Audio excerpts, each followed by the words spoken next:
happy to be here among you all today on the proud occasion of the Golden Jubilee celebrations of Agarwal Relief and Education Trust. I express my warm wishes to all the philanthropists associated with this trust and to all the participants present at this grand function. We all know charitable trusts and institutions play a very important role in nation building. Institutions like yours bring together resources and people to work quietly and diligently for the benefit of the poor, the needy, and the disadvantaged. You work to give back to the society. You are nation builders in action. Your work keeps alive the spirit of empathy and selfless service.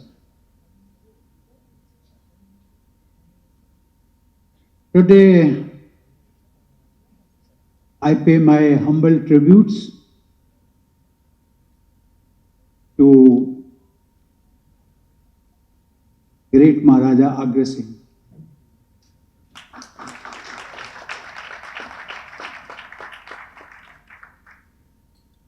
I am told that his legacy is being strictly followed.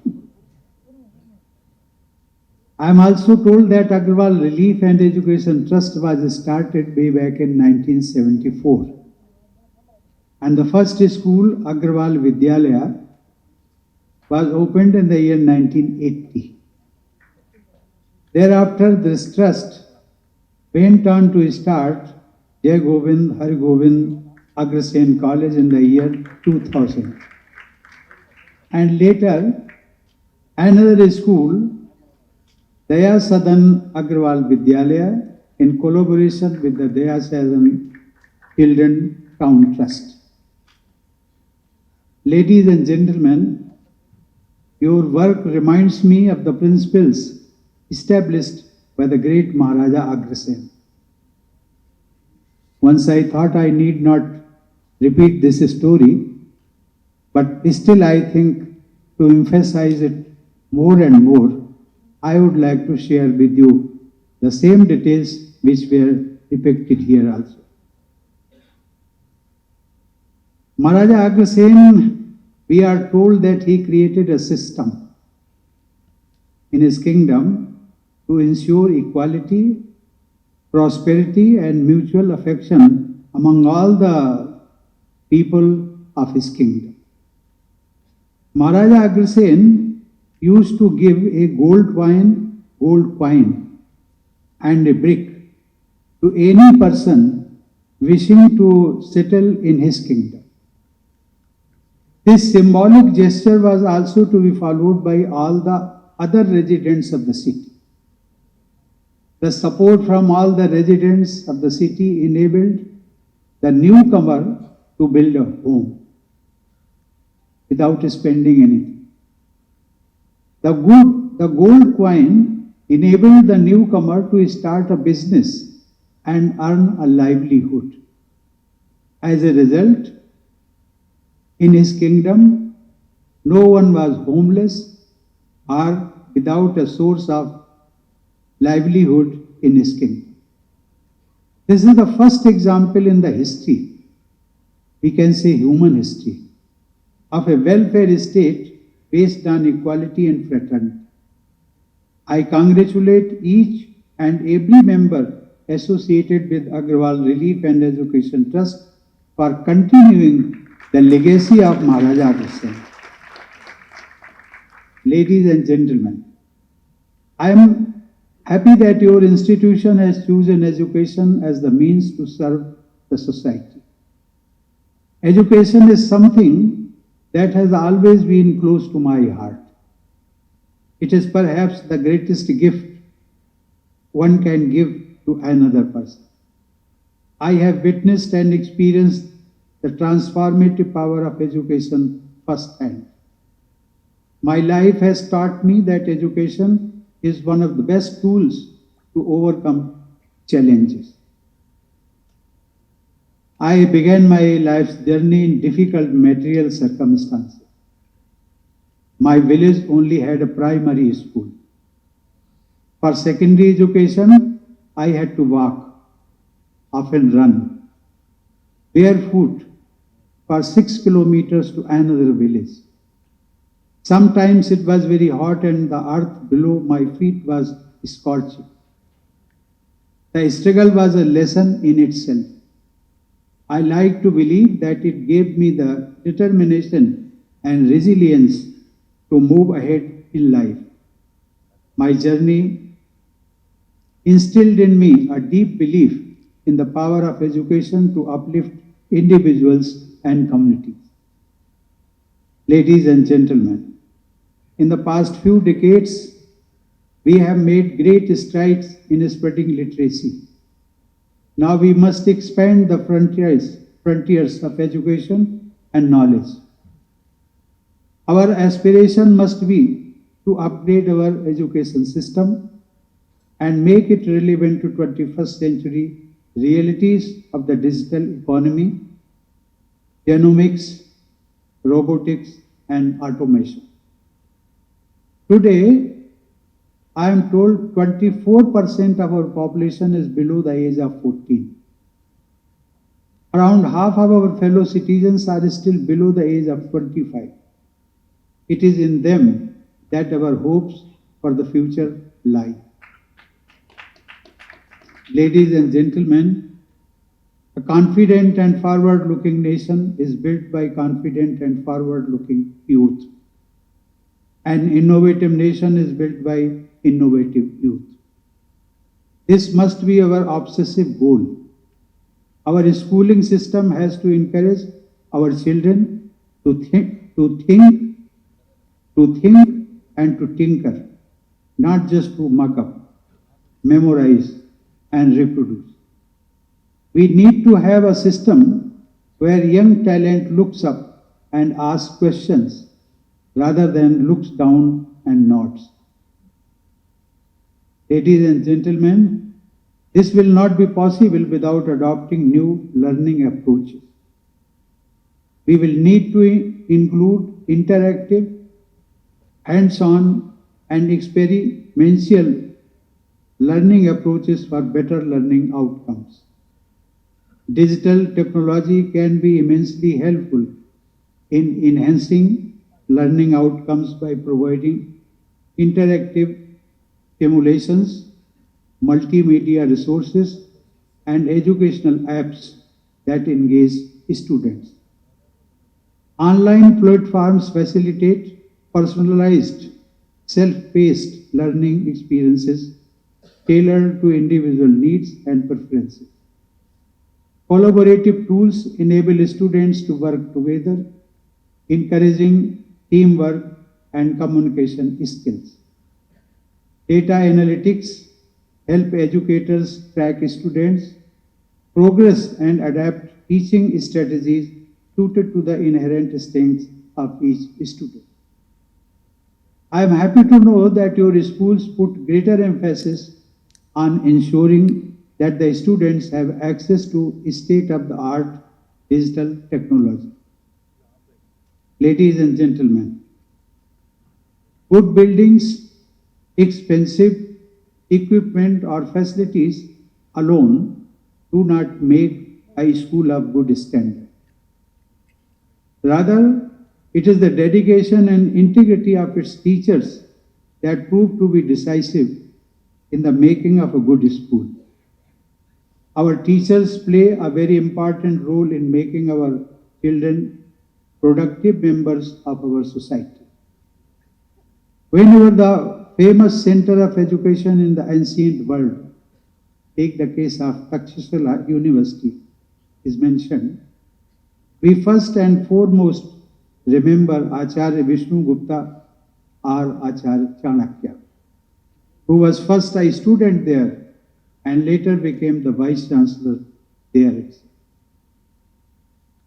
Ladies and gentlemen, teachers are the true architects of a nation's future. They establish the solid ground of character building, in our sons and daughters and make them cognizant citizens. The real success of a teacher is to mold a student into a good human being. A good human being is a person who thinks logically, positively, and works hard with courage, compassion, and prudence. A good human being embodies creativity, scientific temper, and sound moral values and strives for a just, inclusive, and equitable society. A good human being is the backbone of the society. Only a good human being can truly become a good father, a good mother, a good friend, a good businessman, or a good professional in whichever profession he or she chooses to take up. The main thing is to be a good human being.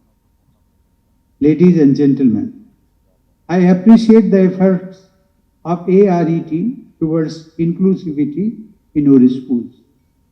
I am told that 50 specially abled children are enrolled in Agarwal Vidyalaya. This is commendable. This will foster understanding and compassion between students, prepare the students to strive for diversity, accessibility, and inclusion in the workplace, and promote acceptance of differences among students. I am also happy to know that ARET provides free breakfast and a free van facility to female students to encourage them to concentrate and excel in their studies. Dear teachers, in today's knowledge-based economy, those who possess relevant and up-to-date skills and information are at an immense competitive advantage. Lifelong learning is becoming essential for personal and professional growth. To thrive in the future, one will have to regularly analyze the relevance of their existing knowledge and keep it up to date with the changing technologies. Therefore, perhaps the most important thing you can do to equip your students for the future is to ensure that they know how to learn, unlearn, and relearn. I again repeat, you have to equip your students for the future. For that, you have to ensure that they know how to learn, unlearn, and relearn. You have to plant in their minds the seeds of self-directed learning. In the last few years, the government has launched many programs and initiatives to equip our youth with the education and skills to compete in a globalized world. Sizable resources have been set aside for these programs. It is the responsibility of our teachers to adequately guide our talented young minds to make the most of these opportunities available. Ladies and gentlemen, today we are fortunate to be living at a time when our country is the fastest growing large economy in the world. We as a nation have collectively resolved to become a developed country, that is Viksit Bharat, by 2047. And we are steadily marching towards that goal. Our youth will play a central role in this developmental journey. A huge variety of opportunities and career paths await our skilled youth. Even the world today has high expectations from India. Populations of developed countries are aging, and India is poised to play an important role in filling the global demand-supply gap of skilled talent. India is fast emerging as the favored destination for hiring skilled professionals. Ladies and gentlemen, I am happy to know that alumni of your educational institutions have achieved success in all walks of life. Some of them were present here. I am honored to have a photo up with them also. The alumni list includes eminent engineers, doctors, administrators, and successful business personalities. I am also delighted to know that ARET is planning to start one more school soon. I am sure, is it correct? Oh, good. Because there was no clapping, so I thought I am mistaken. I am sure the students at the educational institutes of the trust will continue to make great contributions to the development of the nation in various fields. I hope all the students here will use their education to improve the society and the country. I wish all the students a very happy and bright future. I once again congratulate your trust on achieving this proud Golden Jubilee milestone. I urge all the members to use this occasion to channel new energy and strength into your commitment to give back to the society. Thank you. Jai Hind. My throat is not in a such a bad condition. Difficult for me to raise my voice and talk. That is always my style of talking. So I will try to be moderate in my voice and also views. You know, this community is a very important community in India.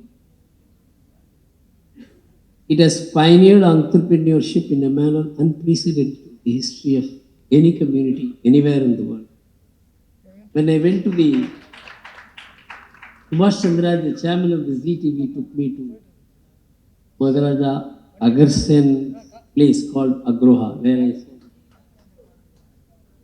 Maharaja being seated on the throne. Then he related the whole history of the Maharaja. And of course, that has been repeated by Ramnath here.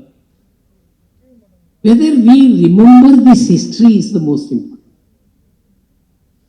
Many of us on an occasion remember history, but history is an emotional connectivity, sentimental connection.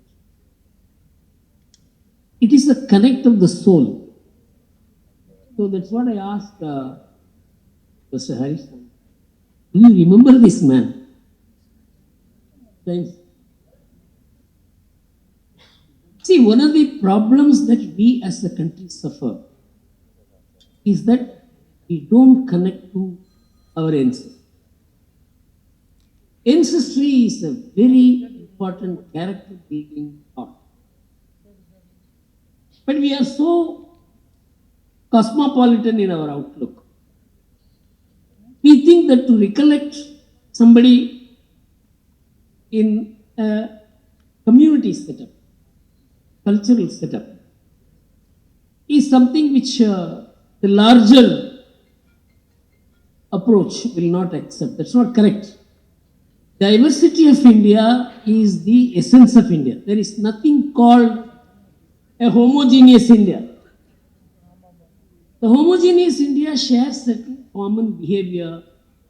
For example, I went to Arunachal Pradesh. They received me in the same way in which an Atithi would be received in Tamil Nadu. That is common. But their ancestry, their heroes, their literature, their faith, their gods, their way of eating are all amazingly different. So, my appeal to all the communities, in fact, I have been a researcher into the community values. For 50 years I have studied, particularly after we started the Swadeshi Jagran Manch, community contribution to entrepreneurship. I found that the entire entrepreneurial development in India has taken place because of community-oriented competitive spirit. And I lectured for 4 years in IIT Bombay, the management. In fact, I found all the management graduates seeking jobs, but they get employed by people who are developed as entrepreneurs by communities. For example, you take Tirupur, which is the knitwear capital of the world. 68% of the entrepreneurs are educated less than school final. Only 7% are graduates. They employ MBAs, they employ chartered accountants, they employ lawyers, they employ engineers. So I told the Bombay Management, Shailendra Mehta Management Institute, in which I taught for 4 years, that you guys are supposed to provide jobs, but you are seeking jobs. And in fact, I even castigated them for attending campuses, for securing jobs. In fact, to my credit, I could say, those who attended campus interview came down drastically and many of them turned entrepreneurs. The entrepreneurial training institute in India are only the communities. But I asked Ashok Kedia, how many Agarwal families are there? I think maybe about 3,000. Then almost all of them are in business, are professionals. Why? Because they represent the entrepreneur spirit. And they must be employing thousands. So first I would like to appreciate this community for sustaining the entrepreneur. Because my first association with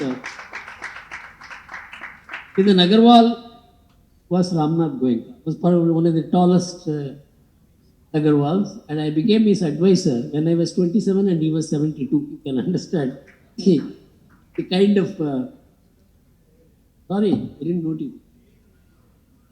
So I could understand, though I was his advisor, what I learned from him, I could not have learned from a university.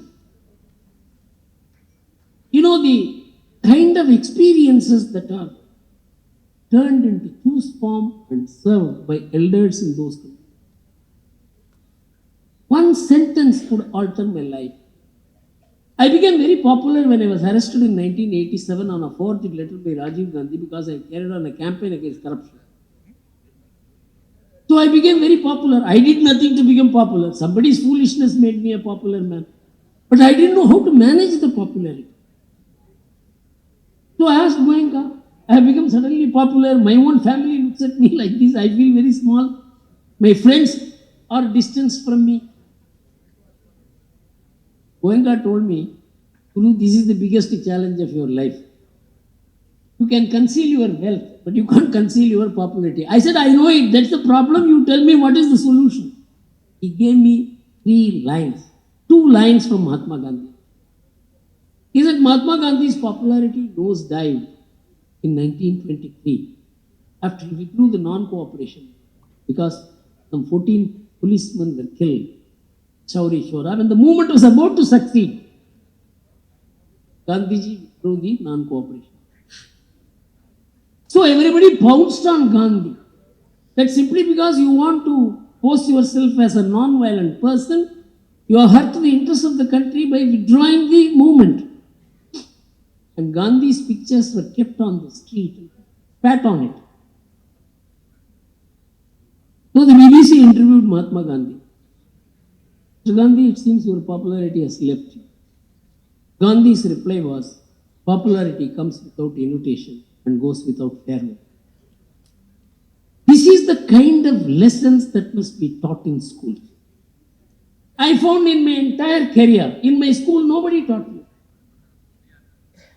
The greatest qualities I acquired after leaving the school.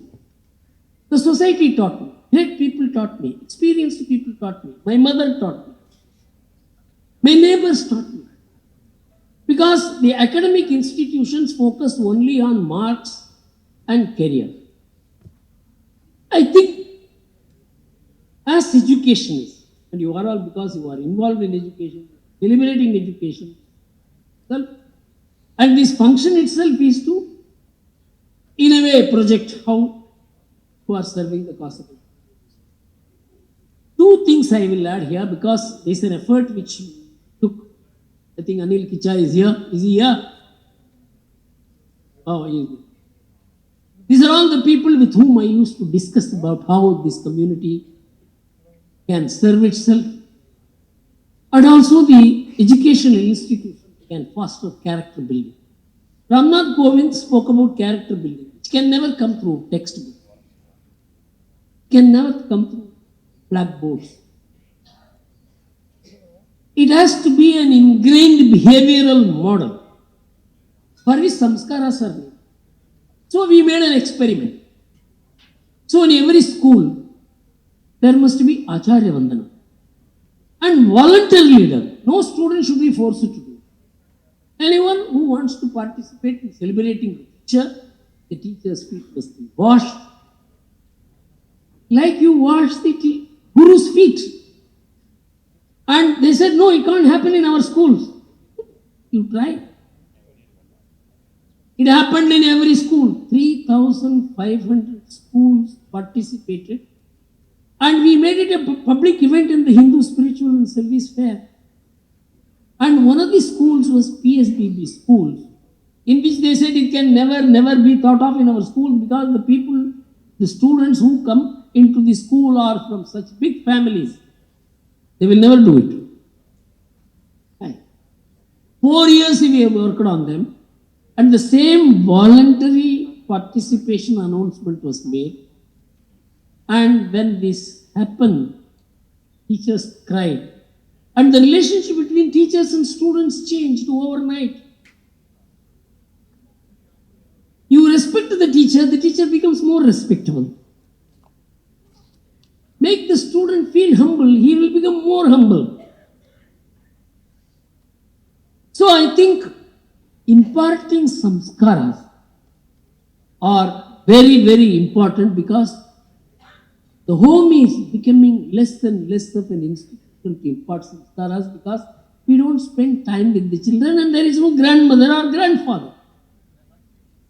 Grandfathering is more important than fathering and mothering a child. So the schools will have to be reoriented.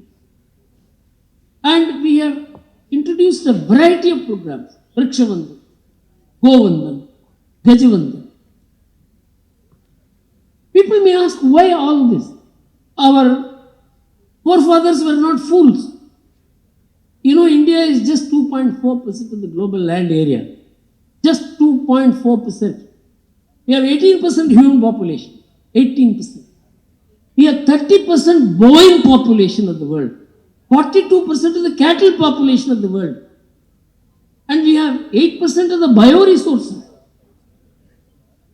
And we have 21% forest coverage. In fact, when I mentioned this in the presentation which I made before the Niti Aayog at the instance of the Prime Minister, our entire educated audience was stunned. These are all basic facts. So when we say Vasudhaiva Kutumbakam, it is not limited to or extended only to humans. And when we did not have food in 1960s and 70s, the animal population kept rising in India. We didn't eat. When I mentioned this to international audiences, they were stunned. America is 3.5 times the size of India, but its bovine population is 1/5 of India. China's is likewise. These are all the facts which our children must know. You build respect for your country in relation to what other countries are. But we build respect for other countries because of the buildings in those countries or bridges in those countries. So we have to reorient our entire education system. It is not possible. It is in the hands of the government. But there are many things which individual schools can do. So I have been pleading with these guys, Ashok Kedia and Anil Kicha. They have been my friends for a long time.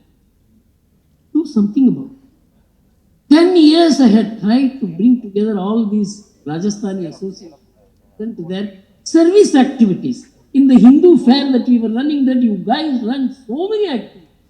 Educational institutes, medical institutes. And all of you will not come together in one name to project that this is the kind of service that we North Indians are doing in India, in Tamil Nadu, where you are not very comfortably looked at because of the political situation. But you guys won't do it. So my appeal to all of you is that the kind of work that the North Indian community has done and is doing should be projected to the Tamil important people, the media, the political parties, administrators, police, and the general public.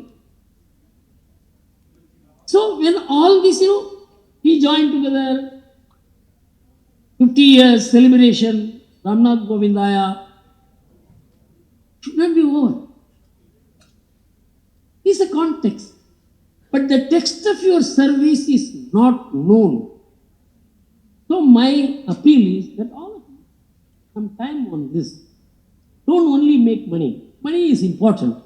But more important than is the brand that you build for yourself. In fact, in 1997, the entire non-banking financial institutions were supposed to be finished. In all of them, of course, a lot of wrong things happened. All these people came to me for consultation. I don't know whether anybody from here came. Many Marwadis also came at the time. I told them that non-banking financial institution will never survive because it has acquired a bad name. It doesn't have a brand. You have to rebrand it so that the non-banking financial institutions can survive. And then they took it up and one group took the lead, Hiram Group. He said, they spent all the money, rebranded the non-banking financial. I worked with the government, worked with the Reserve Bank to say that this is an important intermediary with the financial products which the Indian people are aware. So it should not be destroyed. Otherwise, the government was going to destroy it at that time. He rebranded the whole thing. Now, non-banking financial institutions is an unshakable part of the Indian financial system. Why I am mentioning this is that you will have to rebrand the North Indian community in India through the service you do. So I am using this occasion